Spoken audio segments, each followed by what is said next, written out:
Welcome back, my name is Dominic Hunter, and today I'm going to be showing you what's inside my camera bag.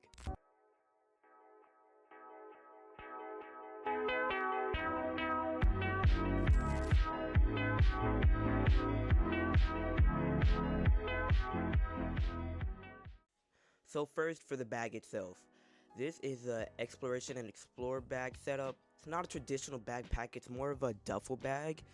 The reason why I chose a duffel bag is because, it's just easier to, instead of having to go to a shoot and build my rig out, I can already have it pre-built, and all I have to do is put the monitor on, put the Condor Blue cables in, and just like that, I'm ready to shoot. So it's way much easier. It's more of a duffel bag type style. So I could just unzip it and everything is organized, it's functional, everything has a good spot for it, and overall it's just a really nice setup to have, especially when you're trying to get to those fast shoots right away. So it's just really optimized to be functional for me. Alright, and now starting with the main body. The Sony a6000, that's the main body that I'm using. I do plan to get a newer camera because I know it's not one of the newest bodies out there, but it's lightweight, reliable, and the image is actually pretty sharp for its time still. So it's pretty reliable camera, I'd say, for myself. I've been using it for a while here.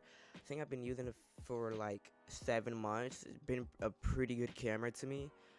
No problems really. I have had some problems, but it's really not important. Overall, I do plan to get the Sony a6000, so hopefully I can upgrade to that new camera by this year and rig up my camera even more with, the new flip out screen and everything.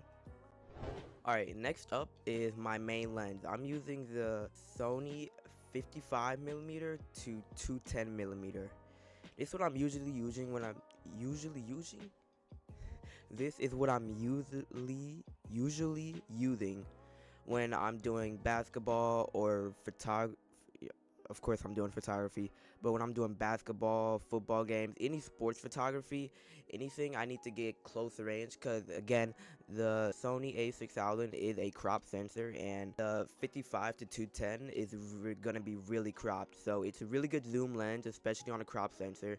I do plan to get the 70 to 200. Again, I'm just starting out, so I got the basic kit here, but I do have this thing pretty rigged up nice to where it looks cinema camera grade, and clients look at it, they're like, wow, this looks amazing, and I'm using a kit lens, so it really makes this kit lens look like a pro setup. And honestly, if you know how to use the 55 to 210mm, then I feel like if you can use it right, then you could get some really good shots with it, and that's why I think it's a great lens overall, and that's why I still use it. And honestly, the main reason is I can't afford a new lens. I'm trying to get the 70 to 200, which is like $1,500, which is insane, but it's apparently an average price for a photographer. So hopefully I will have those two, the new body and the new lens, the Sigma 70 to 200, by this year. Alright, now this is where the power really comes in. I always carry about 3 batteries, 1 in the camera and 2 in the bag, just to always be prepared. You never know how long a shoot is gonna be. I mean, you do get a rough idea, but for real, let's be honest, when you're a photographer, you don't want to risk it. That's why I always power my monitor and sometimes actually my camera. I don't usually power my camera with it because I just want to focus on that power going to the monitor instead of the camera, so I can have more runtime.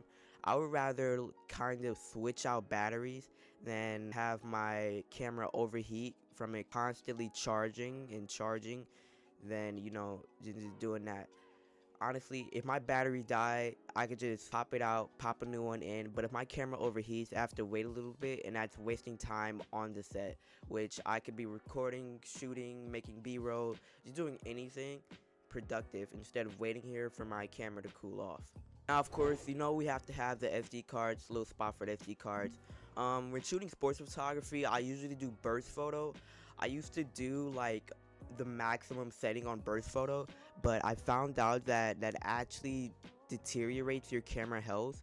So now I shoot like on the medium, which is not as good, but it still works. Alright, next is the cables. And when I mean I got cables, I mean I got a bunch of cables. I mean, when you're a videographer or photographer, who doesn't have all these cables, you know? So I just keep it in a spare bag, separate. I don't want to have them dangling around, just so I can have that organization. It's really good. I love how it has two zippers, which is really amazing. And in that main compartment, that compartment is so big, I can even hold my tripod and my camera rig in there, which is absolutely insane. So I don't have to have my tripod outside of the camera bag, which it makes me kind of feel safer about my tripod getting stolen. And I should probably actually add an air pack in my camera bag just to be on the safe side. I also carry a couple of multi-tools just to unscrew my rig if I need to. Again, you never know how a shoot's gonna be. Maybe they don't want it rigged up. Maybe they just want the Sony A6000 camera, just a regular body and a lens. So I do keep my little tools to unrig it. The camera itself, to unrig it, it's only just literally like two mounts at the top, and then I'm pretty sure one mount at the bottom. It's being held together by a cheese plate. And I know my camera rig looks a little bit different than the last time you guys saw it. That's because I added some new stuff, and I will be doing a newer camera video later talking about the new parts that I got. So hopefully we can go in depth about that later. Alright, so let's talk about the overall workflow. This is actually how I use my bag. When I pull up to a shoot, I don't really think about gear. I'm just ready to focus on the shot. And I just pull out my camera stuff. Only thing I gotta worry about is plugging in my monitor, making sure the Condor Blue cable is connected to the camera, and making sure that if I'm transmitting any type of video or audio, making sure that those transmitters are connected and ready to go. That's really the only thing. That's why I love using this bag, because I used to carry my rig unbuilt. Like, it used to be half built, because I used to have this small backpack, and the handle, I couldn't fit the handle on there. I couldn't fit the monitor. I couldn't fit the V-mount battery on there. So just having a bigger bag to carry all that stuff and just take it out and plug in is just really reliable. Overall, it's a great bag. I haven't really took it out to a shoot yet, so I don't really know if it's weatherproof. It's a camping bag, actually. It's not even a photography bag.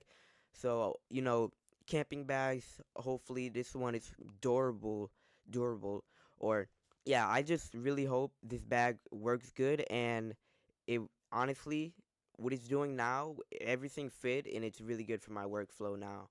So maybe hopefully you could check the bag out. And honestly, the whole point of the setup is it's not about having the most expensive camera gear. Honestly, you can tell because I have a I have a $300 camera with a $200 lens. And for most photographers, wow, you have a $500 setup. But when we get to like adding the cheese plate and the top handle and the monitor and the V-mount plate, it starts to add up to about $700 there. So it really does add up, but it's not about the gear you have. It's about using something that's actually real and that can work in a real situation. So you're not just pulling it out and it's hard for you.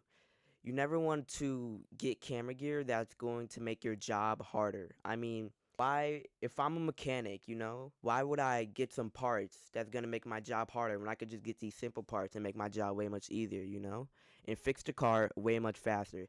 That's what this camera bag is for. Just to make my job way much easier, I could just grab and go and shoot, and it's just really reliable for me, and that's what I love about it.